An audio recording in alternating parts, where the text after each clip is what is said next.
자, 남은 문제 숙제 집에서 해오시고요. 저기 모르는 거는 꼭 체크해서 가지고 오시고 맨 뒤에 답지 있으니까 채점까지 해오세요. 해오시고 모르겠는 거 체크해서 가지고 오시고. 자, 넘어가서 그 뒤에 이제 55쪽에 주기율표가 나오네요. 자, 주기율표 한번 보도록 할게요. 자, 봅시다. 주기율표가 너네 화학에서 가장 기본 원소들을 이렇게 어떤 성질에 따라서 표를 만들어 놓은 건데 맨 처음에 주기율이라고 했어요. 주기율. 주기율의 뜻이 뭐냐면은 어떤 기준에 따라서 원소들을 배열하는데 기준에 따라서 원소들을 배열하다 보면은 일정한 간격으로 성질이 비슷한 원소가 막 나타나요. 이런 성질을 주기율이라. 다시 한번 얘기할게요. 어떤 기준에 따라서 원소를 배열하다 보면은 일정한 간격으로 성질이 비슷한 원소가 나타나는 현상을 주기율이라고 해요. 그럼 현재 너네 그 맨 밑에 주기율표가 나와 있는데 현재 사용하는 주기율표는 누가 만든 거 사용하고 있을까? 혹시 과학자 이름 알아요? 모즐리. 모즐리라는 과학자가 있는데 모즐리예요. 모즐리. 모즐리라는 과학자에 의해서 현재 전 세계적으로 이 주기율표를 사용하고 있어요. 근데 이 과학자는 모즐리라고 쓴 것 같다. 모즐리예요. 모즐리. 과학에서 뭐 과학자 이름은 그렇게 중요하진 않지만 알아두면 좋죠. 모즐리. 이 과학자는 어떤 기준에 따라서 원소들을 배열했냐면 원자 번호 순서대로 원소들을 배열했어요. 근데 원자 번호는 우리가 앞에서 배웠는데 뭐 가지고 매겼냐고? 양성자수. 근데 원자라 그러면 중성이죠. 중성이니까 플러스 T는 양성자하고 마이너스 T는 전자 숫자가 같죠. 그래서 양성자 숫자나 전자 숫자 가지고 원자 번호를 매겨요. 그치? 근데 원자 번호 순서들은 쭉 배열하니까 일정한 간격 8번째 간격으로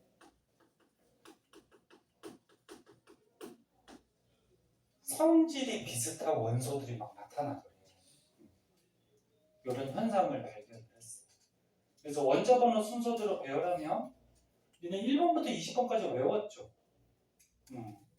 다 외워서 알고 있을 텐데 주기율표 배운 사람들도 있고 1번부터 한번 봅시다. 누구 시켜볼까? 대원이 시켜볼까? 저는 앞글자만 한번 외워볼까? 수.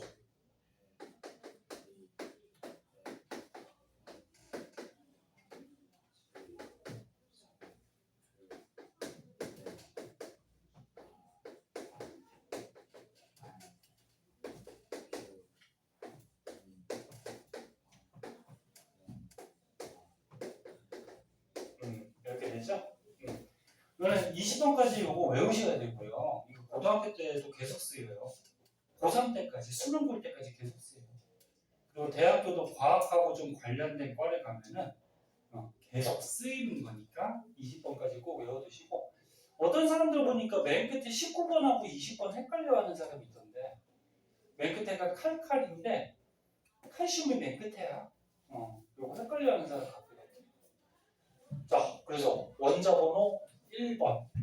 즉 양성자 1개부터 원자번호 20번, 양성자 20개까지 이렇게 순서대로 배열을 했더니 몇 번째 간격으로? 8번째 간격으로 성질이 비슷한 게 좀 나타나요.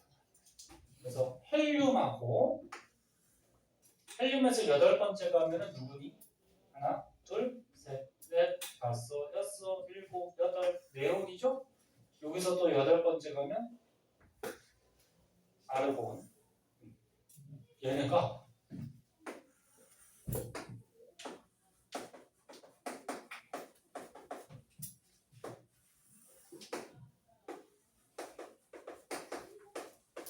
성질이 좀 비슷해요. 그래서 니네 잘하기 때문에 앞에서 한번 배웠을 텐데 헬륨, 네온, 아르곤 얘네들을 묶어서 이름을 정했거든. 비활성 기체. 너네 주기율표 한번 배운 적 있니? 비활성 기체라 그래서 얘네들은 아까 전에 이온 결합할 때도 잠깐 얘기했듯이 안정한 애들, 반응을 잘 안 하는 애들인데 그러면 마찬가지. 요 옆에 있는 요 리튬 하고 8번째가 나트륨, 또 8번째가 칼륨. 얘네들도 성질이 좀 비슷해요. 얘네들을 묶어서 또 이름을 정했거든. 조금 이따 쓰겠지만 알칼리 금속이라고 들어봤어? 알칼리 금속이라고 하고 그 다음에 뭐 다른 것들도 8번째 간격으로 성질이 비슷한데 얘 플로린, 염소 얘네들도 성질이 비슷한데 얘네들도 묶어서 할로젠 원소. 다 하네. 뭐 그렇게 얘기해요. 조금 이따 써줄 거야. 그래서 여기서 일단 알아둘 거는 현재 쓰고 있는 주기율표는 모즐리라는 과학자가 원자번호 순서대로 배열했을 때 8번째 간격으로 성질 비슷한 현상을 발견을 하고 즉 주기율을 발견을 하고 그거를 편하게 표로 만들어 두는 게 주기율표예요. 그래서 주기율표는 조금 이따 그릴까? 그거고 그리고 모줄리 전에 이제 여러 과학자들이 이런 원소들에서 어떤 주기율을 발견하기 위해서 노력들을 했거든. 그래서 그 노력한 것들이 앞에 써 있어요. 맨 처음에 책에 라부아지에라고 나오는데 얘는 뭐 그렇게 중요하진 않는데 참고서 한번 보세요. 라부아지에는 주기율을 발견하지는 못하고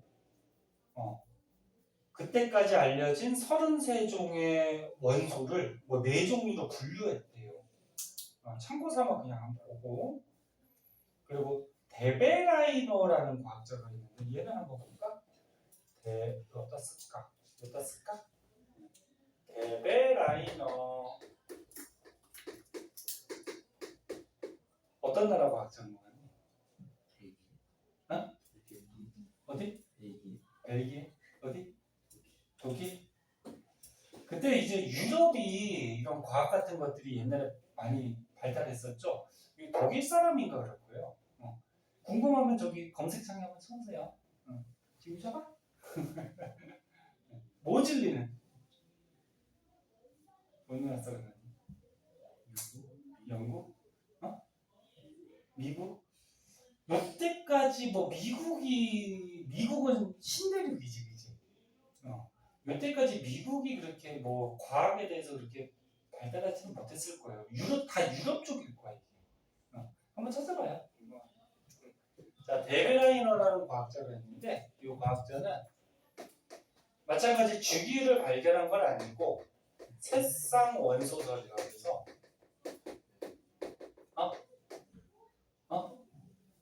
왜? 새쌍 원소설이라고 해서 이게 뭐냐면 성질이 비슷한 원소를 3개씩 묶었어요. 3개씩 묶어놓은 사람이에요. 그래서 뭐 대표적으로 리튬, 나트륨, 칼륨 얘네들이 성질이 비슷해요. 그래서 이렇게 성질 비슷한 거를 이렇게 3개 묶었어. 리튬 몇 번? 3번. 나트륨이 11번, 칼륨은 19번. 얘가 8번째 간격이지, 그치? 이게 성질 비슷한 거를 3개씩 묶은 과학자다. 그 정도만 좀 알아두시고. 그 다음에 유렌즈라는 또 과학자가 있는데, 유렌즈 과학자는 옥타브 법칙이라 해서 8번째마다 성질이 비슷한 게 좀 나타나더라. 그런 성질을 처음 좀 알아낸 사람이에요. 근데 그거를 이제 모줄리가 완벽하게 정리한 건데, 유렌즈하고 모줄리가 약간 다른 점은 뭐냐면, 유렌즈는 원소들을 무슨 순서로 배열했대요? 원자량 순서. 이게 원자 번호하고 원자량은 좀 달라요. 몇다 쓸까? 원자 번호는 아까 얘기했듯이 양성자나 전자 숫자 가지고 매기는 거고, 원자 번호는 그리고 원자량은 뭐지?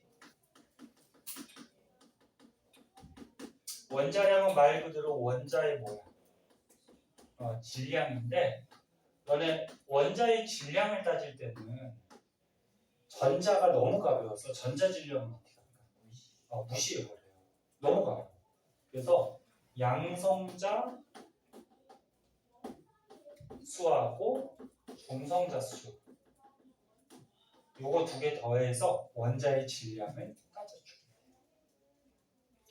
실제로 너네 전자보다 양성자나 중성자가 한 1600배 가량 무거워요. 그럼 거꾸로 얘기하면 양성자, 중성자보다 전자가 1600배 정도 가벼워요. 그러니까 전자는 너무 가벼워서 무시해버려요. 그래서 뭐 예를 들어서 탄소가 있대요. 탄소가 몇 번? 몇 번? 6번? 그러면 탄소가 6번이라는 거는 양성자가 몇 개? 6개? 그러면 전자도 몇 개? 6개? 중성이니까 플러스 마이너스 개수 똑같아야 되죠? 근데 일반적인 탄소는 원자량은 12를 갖거든. 그래서 너네 쓰는 위치가 있어. 원소 기호 왼쪽 밑에는 뭘 써요? 원자 번호를 써줘. 쓰는 위치가. 그리고 왼쪽 위에는 뭐 써요? 원자량을 써줘요. 그러면 탄소가 일반적인 탄소는 원자량이 12인데 선생님이 일반적이라고 얘기하는 이유는 탄소도 원자량이 12가 아닌 애들이 있어. 뭐 13짜리도 있고 막 그러거든. 양은 적지만. 그걸 나중에 배울 거야. 동위원소라고 들어봤니? 동위원소라고 해서 같은 종류의 원소인데 원자량이 조금 다른 원소들을 동위원소라고 해요. 그 나중에 한번 또 할 거고. 원자량이 10이니까 중성자 개수는 몇 개니? 6개죠. 왜? 양성자하고 중성자 합해서 원자량이니까. 그래서 너네 이렇게 원소 기호에다가 원자 번호하고 원자량만 딱 써놓으면은 얘네들의 원자 안에 들어있는 입자들의 개수를 알 수가 있어요. 하나만 더 해볼까? 이거 해볼까? 염소가 몇 번? 17번.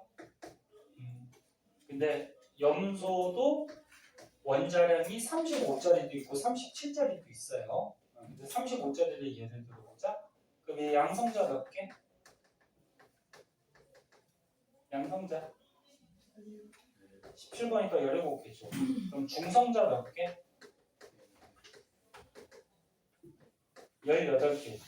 양성자, 중성자 합해서 원자량이 돼야 되는 거니까, 그치? 그럼 전자는 몇 개? 17개죠. 중성이니까 원자는 이렇게 되는 거지, 그치? 그래서 앞으로 이렇게 원자 번호하고 원자량 왼쪽에다가 쓰게 되는데 저것만 보면은 이 원자 안에 들어있는 입자 개수를 전부 다 고를 수 있어야 되고요. 그런데 다시 한번 얘기할게요. 유렌즈라는 과학자는 8번째마다 성질이 비슷한 게 나타난다는 것을 알아냈는데 모듈리도 8번째라 그랬죠. 근데 차이점은 뭐라고? 유렌지는 원자 번호 순서가 아니고 무슨 순서? 원자량 순서. 질량 순서도 있고요. 그랬는데 질량 순서대로 배열을 하다 보면은 대체로 8번째마다 성질이 비슷한 게 나오긴 나와요. 근데 군데 안 맞는 것들이 있어요. 약간. 그래서 그걸 보완해서 마지막으로 모듈리가 원자 번호 순서대로 배열하는 거고, 원자 번호 순서대로 하다 보니까 8번째 강도로 딱딱 맞더라 그런 얘기예요. 그래서 현재 쓰고 있어요. 그 다음에 또 한 가지 알아둬야 될 거는 멘델레예프라는 과학자가 있어요. 멘델레예프. 얘는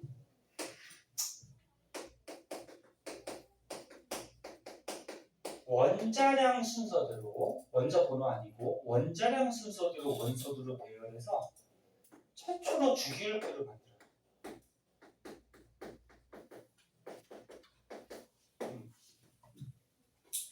그래서 최초로 표를 만들었다 그래서 조금 알아두셔야 되고, 근데 얘도 원자량 순서니까 중간중간에 조금 안 맞는 것들이 있었어요. 그래서 그걸 보완해서 마지막으로 모듈리가 만든 걸 현재 쓰고 있다. 그렇게 알아두시면 되고요. 그럼 이제 주기율표에 대해서 조금 자세히 볼게요. 선생님 너네 맨 처음 수업할 때 선생님 주기율표 한번 설명해 주지 않았니? 그치? 그럼 기억들, 그래서 기억 잘하고 있나?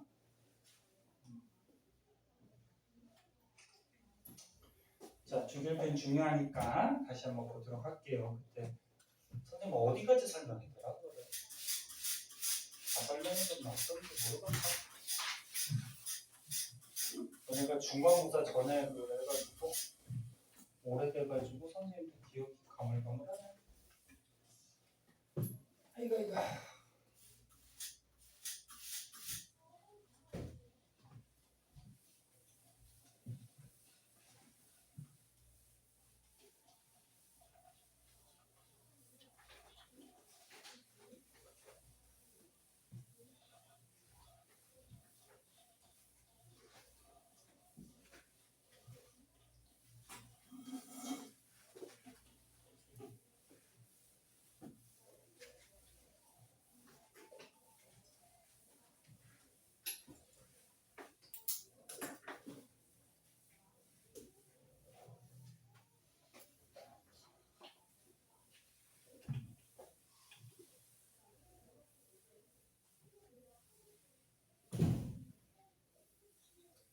자, 주기율표.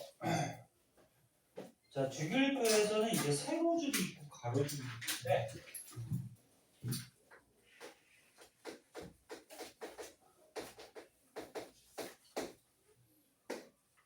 그때 너네 한번 배웠으니까 세로줄을 뭐라 그러니? 조기라 그러니 주기라 그러니? 세로줄. 이거 애들 은근히 헷갈려하더라. 조기예요. 세로줄. 조기야잉? 뻥치는 거 아니야 조기가? 조기고 세로줄이 1쪽부터 몇 쪽까지 있어? 18쪽까지 있죠. 18쪽까지 있어요. 근데 선생님이 여기에 3쪽부터 12족을 왜 안 썼냐면은 그 3쪽부터 12족은 우리가 20번까지만 알면 되거든. 20번까지는 3쪽부터 12족에 들어가질 않아요. 그래서 뭐 문제 같은 데나 고등학교 때도 요 3쪽에서 12족은 배우지 않아요. 그래서 1, 2 다음에 13쪽으로 넘어가서 족은 18쪽까지 있는데 그럼 여기다 써볼까? 족 세로줄이에요. 족은 뭐 가지고 매기냐면은 원자과 전자 숫자로 매겨요. 원자과 전자 뭐지? 원자과 전자 288하고 남는 거, 그치? 그래서 예를 들어서 뭐 산소가 있다 그러면 산소가 8번이에요. 그러면 전자가 8개죠. 그리고 양성자도 8개. 근데 첫 번째 전자 껍질에는 전자가 최대 몇 개 들어가? 2개. 그리고 두 번째 껍질부터는 8개씩 들어갈 수 있죠. 근데 288하고 남는 거. 그럼 얘는 26이죠. 8개 되려면. 그러면 원자과 전자가 몇 개? 6개죠. 그 원자과 전자가 6개니까 몇 쪽에 있을까? 16쪽이. 1쪽이 원자과 전자가 하나, 2쪽은 2개. 그리고 1번부터 20번까지는 3쪽부터 12쪽은 없거든요. 13쪽이 3개, 14쪽은 4개, 15쪽은 5개, 16쪽은 6개, 18쪽은 7개, 17쪽은 7개, 18쪽은 0개. 네? 원자과 전자가 8개가 될 수가 없죠. 예를 들어서 마그네슘이라고 그러면 마그네슘이 12번인데 양성자 12개에다가 전자가 2, 8, 그 다음 얼마야? 2 이렇게 되죠. 그죠?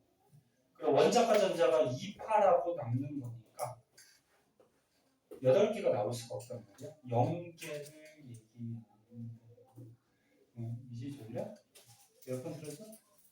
아니 한 대 때려줘? 자, 졸려 좀 참고. 자, 그래서 원자과 전자 0개짜리는 뭐 대표적으로 뭐 이런 거 있어요. 네온이 있다 그러죠. 네온이 10번이에요. 그럼 양성자 10개에다가 전자가 어떻게 돼? 2, 8 하고 끝나지. 그러면 2, 8하고 남는 게 원자과 전자니까 얘는 원자과 전자 몇 개? 0개죠. 2, 8하고 남는 거. 응? 가끔 너네 문제 풀 때 체외각 전자라는 말이 나오는데 체외각 전자는 말 그대로 뭐야? 가장 바깥쪽에 있는 전자. 그럼 네온의 체외각 전자는 몇 개? 8개예요. 가장 바깥쪽. 근데 원자과 전자는 2, 8하고 남는 거니까 0개. 그러면 마그네슘의 원자과 전자는 몇 개? 2개죠. 그러면 체외각 전자는 2개. 이렇게 되는 거죠. 자, 그러면 산소는 원자과 전자가 6개니까 몇 쪽에 있어요? 16쪽에 있어요. 표에서 보면.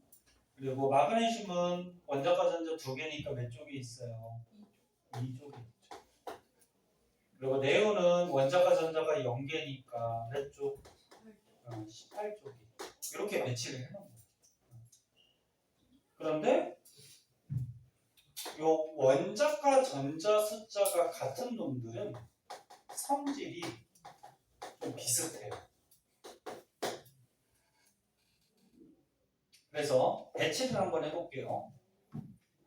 주기로 먼저 할까? 그럼 이거 먼저 넘어가보자. 근데 가로줄을 뭐라 그래? 주기. 주기는 1주기부터 몇 주기까지? 7주기까지 있어요. 주기는 7주기까지 있는데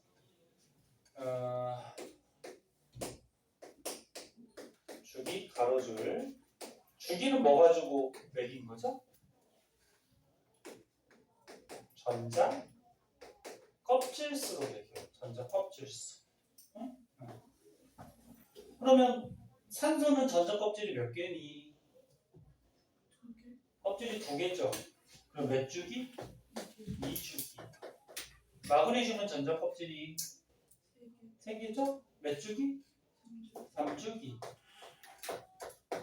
네온은 전자 껍질이 2개니까 2주기. 그렇게 매깁니다. 네? 전자 껍질수. 그럼 여기다 한번 배치해보자. 산소는 16쪽이에요. 여기 16쪽이에요. 근데 전자 껍질이 몇 개? 6개. 아니, 전자 껍질이 2개니까 몇 주기? 2주기. 그러면 16쪽에 2주기 여기에 산소가 배치가 되는 거예요. 네? 그러면 마그네슘은 2족이죠?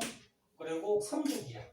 그러면 3주기 2족에 여기에 마그네슘이 배치가 되는 거고, 그 다음에 네온은 원자과 전자 연계니까 18쪽이죠? 18쪽에 2주기. 18쪽에 2주기. 여기에 네온이 이렇게 배치가 된다. 네? 자, 이런 식으로 해서 배치를 해놓은 게 주기일 건데, 그래 1번부터 배치 한번 해보자. 수소. 수소는 전자 하나니까 원자과 전자 하나 1조, 전자 껍질 하나죠.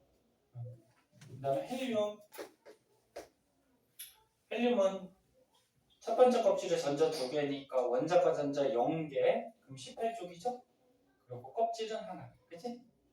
그 다음부터는 차곡차곡 넣어주면 돼요. 수, 헬만 맨 끝으로 가고, 그 다음에 리, 벨, 붕, 탄, 질산, 풀대, 남아, 알규, 인황, 염화, 칼 해서 20번까지. 네? 이렇게 배치할 줄 아셔야 돼요. 주의할 거는 3족부터 12족은 없어요. 네? 없어요. 이렇게 얘기하는데도 문제 풀 때 보면 네? 또 틀리는 사람이 있어요. 그러면 알루미늄은 전자 껍질이 몇 개? 3개. 껍질이 3개야. 그리고 원자과 전자가 몇 개? 3개. 이렇게 되는 거지. 네? 그래서 알루미늄은 13번이죠. 그 양성자 13개에다가 전자가 2, 8, 3, 그리고 원자과 전자 3개, 그러면 13조, 전자 껍질 1개, 2개, 3개, 그럼 3주기 이렇게 배치하는 거예요. 됐죠?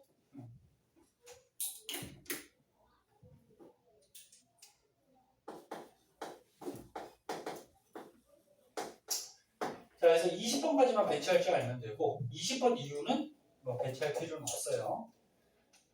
거기 지금 책에 그 색깔로 해가지고 뭐 이렇게 원소들 좀 적어놨는데 아 너네 흑백이냐? 아 흑백이냐? 왜 선생님 것만 색깔이지? 미안해요. 너네 흑백으로 뽑아주는 거예요.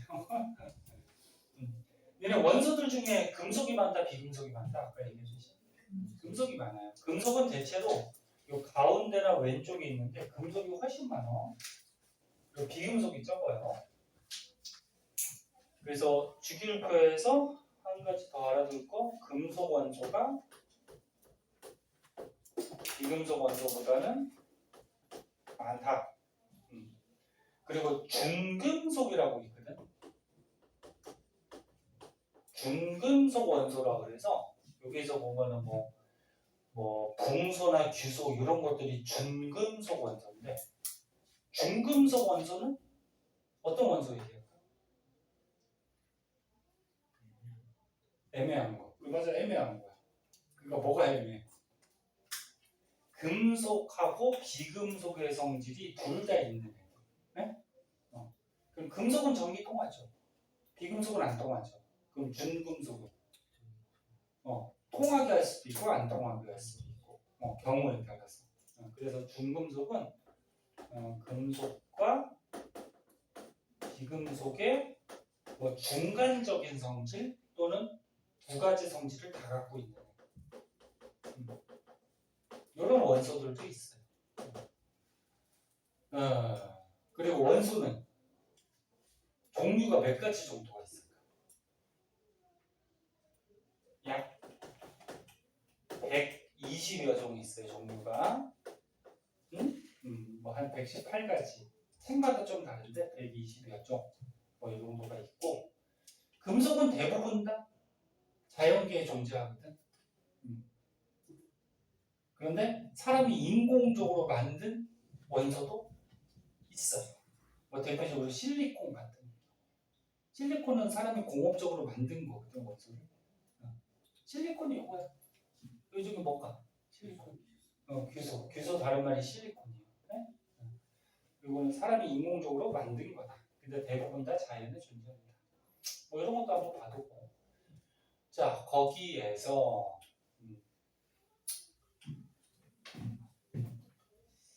같은 세로줄에 원자과 전자가 같은 애들은 성질이 어떻다 그랬어?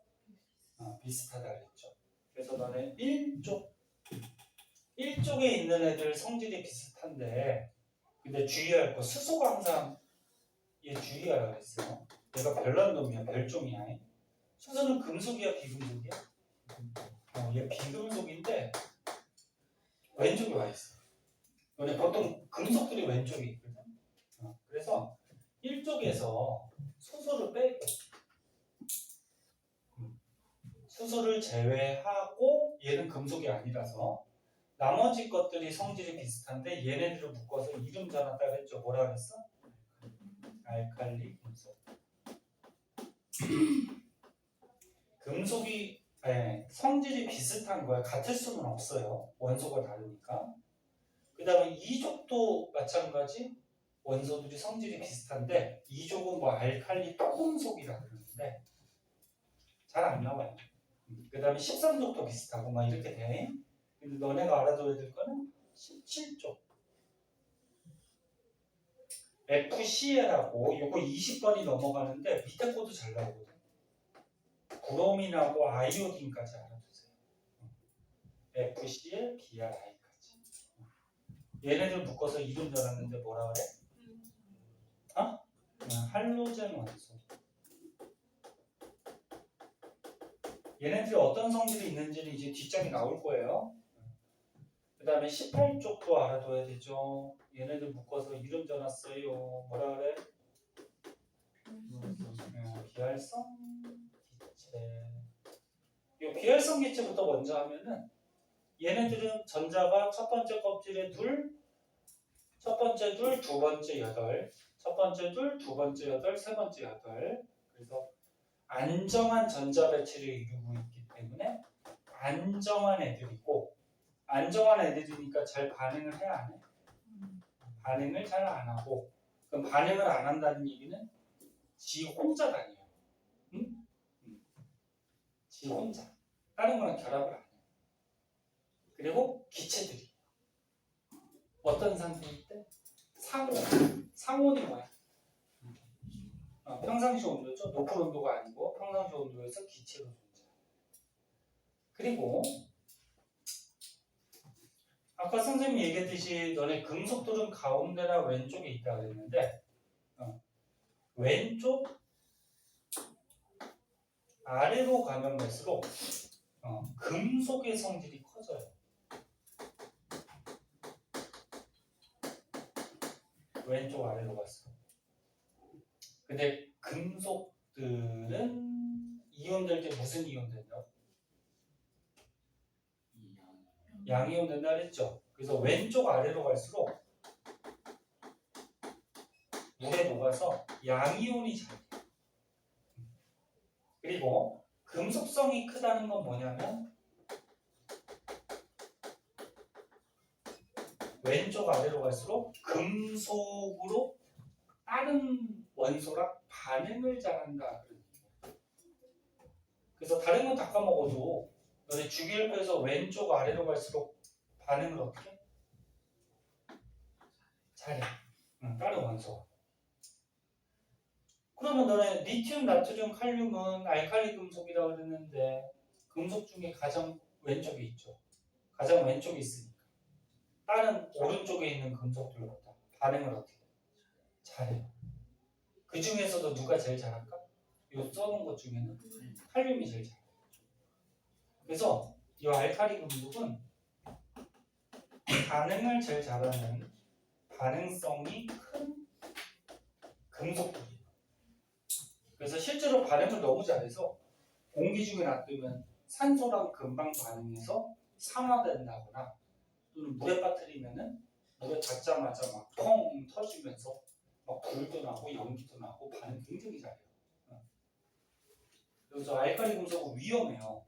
너무 반응을 잘해서 좀 물 같은 거 예를 들어서 닿게 되면은 막 폭탄같이 터질 수가 있어요. 너무 잘해서. 그래서 이거 다룰 때는 조심해야 되고 그리고 과학실에 있는 화학약품은 함부로 만지거나 너네가 쓰면 안 돼요. 잘 알고 써야지. 자 그리고 18쪽은 아까 반응을 안 한다고 했고 18쪽 빼고 오른쪽 위로 가면 위로 갈수록 비금속들이 있는데 오른쪽 위로 갈수록 비금속성이 커져요. 근데 비금속은 물에 녹아서 양이온 된다, 음이온 된다? 음이온. 그래서 오른쪽 위로 갈수록 물에 녹아서 음이온이 잘 돼요. 그리고 오른쪽 위로 갈수록 반응성이 커지는데 선생님 왼쪽 밑으로 갈수록 반응성이 커진다며요. 그럼 오른쪽 위로 가면은 반응성이 작아지는 거 아니에요? 그게 아니고 왼쪽 밑은 금속들이 있죠. 그러니까 왼쪽 밑으로 갈수록 금속들이 반응을 잘한다는 얘기고 오른쪽은 비금속들이 있지. 그 오른쪽 위로 갈수록 비금속들이 반응을 잘한다. 그러면 17쪽 얘네들이 어때? 가장 오른쪽에 있죠. 그럼 비금속 중에 반응을 어때? 가장 잘하고 이거 써준 것 중에는 누가 반응을 잘 잘해? 플루. 응? 플루. 이렇게 되죠. 그래서 할로젠 원소는 반응성이 어떤 거? 큰 비금속이 되겠어요. 그래서 우리가 알아둬야 될 거, 알칼리 금속, 반응을 잘하는 금속, 할로젠 원소, 반응을 잘하는 비금속, 비활성 기체, 반응을 잘 안 하는 기체, 비금속. 네? 이렇게 세 가지 정도만 잘 알아두시면 될 것 같아요. 이 정도.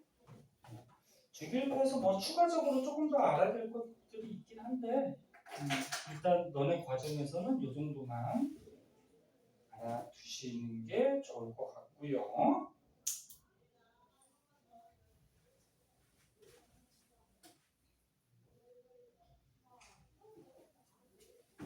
자, 한 장 넘겨볼까요? 너네 이게 흑백이구나. 우리 선생님처럼 가야지.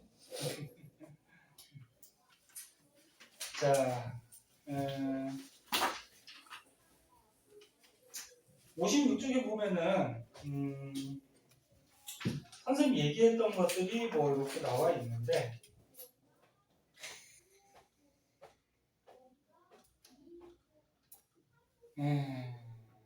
거기 뭐 단주기형 주기율표, 뭐 장주기형 주기율표 이런 거 몰라도 되고 그 필요 없어요. 선생님 설명한 거 정도만 좀 알아두시면 되고 그 다음에 이거 알칼리 금속 할로젠 원소 비활성 기체 특징점들이 나오는데 그거 하기 전에 오른쪽에 보면은 오른쪽 저기 57쪽 한번 보세요. 57쪽에 주기율표 간단하게 그려져 있죠. 거기 써준 거 이거예요. 왼쪽 아래로 갈수록 금속성 커지고 오른쪽 위로 갈수록 비금속성 커지고 18쪽은 제외하고 그거 얘기하고 그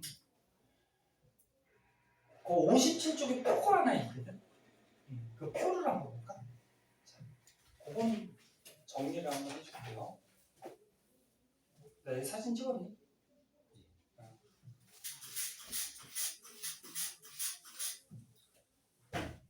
자, 그거를 정리를 한번 해볼게요.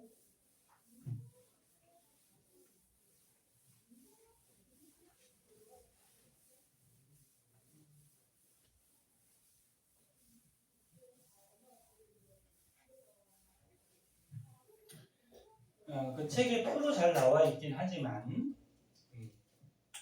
여기다가 한번 메꿔 봅시다.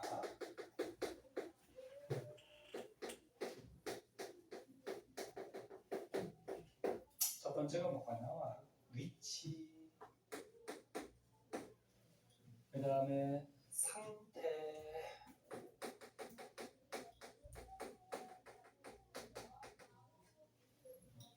그 다음에 이온.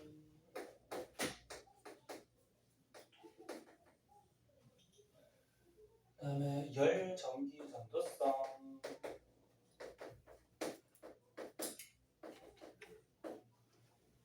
그 다음에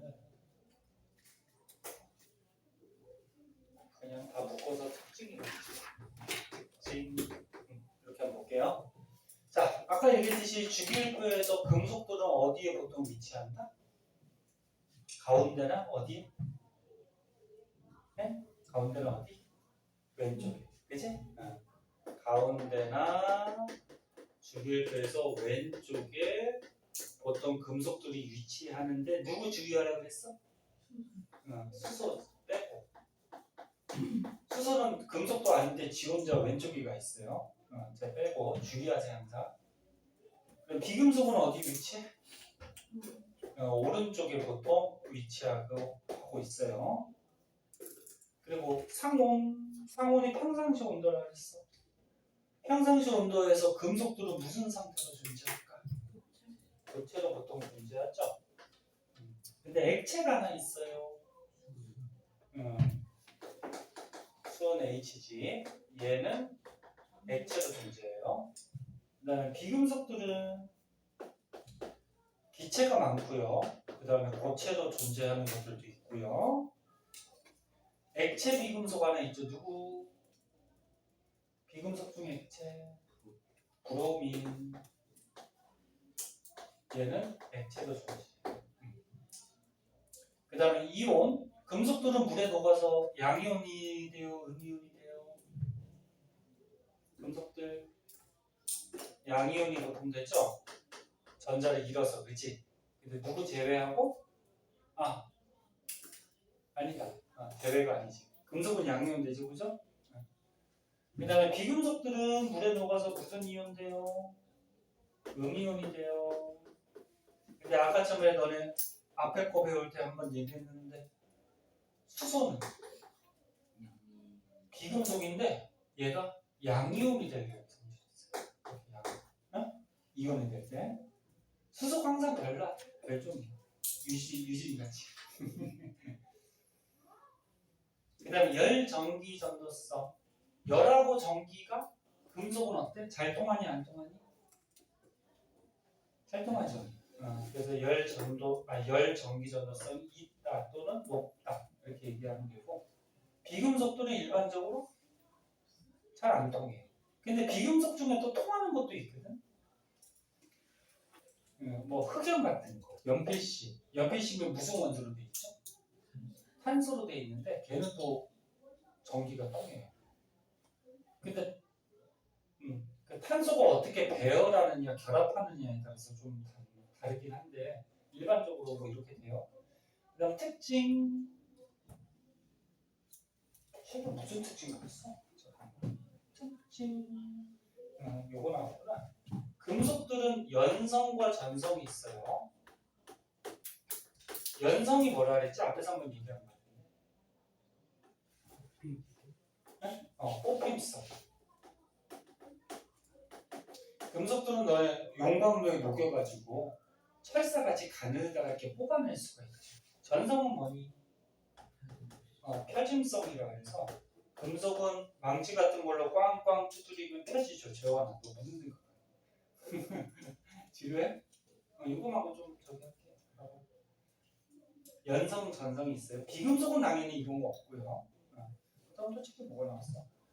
금속들은 너는 광택이 나죠. 보통은 은백색의 광택이 나는데 햇빛 받으면.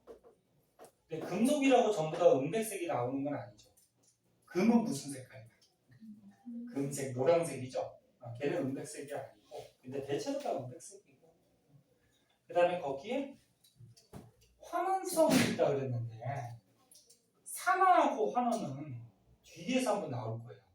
그때 가서 좀 설명을 해주고. 산화환원 배웠나?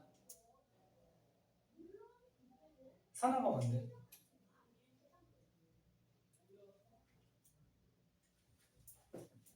산화환원이 뭐 산소 가지고 산화환원을 따질 수가 있는데 전자 가지고 일반적으로 따지는 경우를 생각해보자.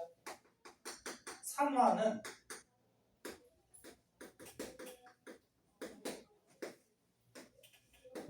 전자를 잃었을 때 산화했다. 환원은 전자를 얻었을 때 환원했다 그러거든. 그러니까 금속은 이온 될 때 무슨 이온이 될 때? 양이온. 그럼 전자를 얻어요, 잃어요? 잃죠. 그럼 전자를 잃으니까 산화가 되죠.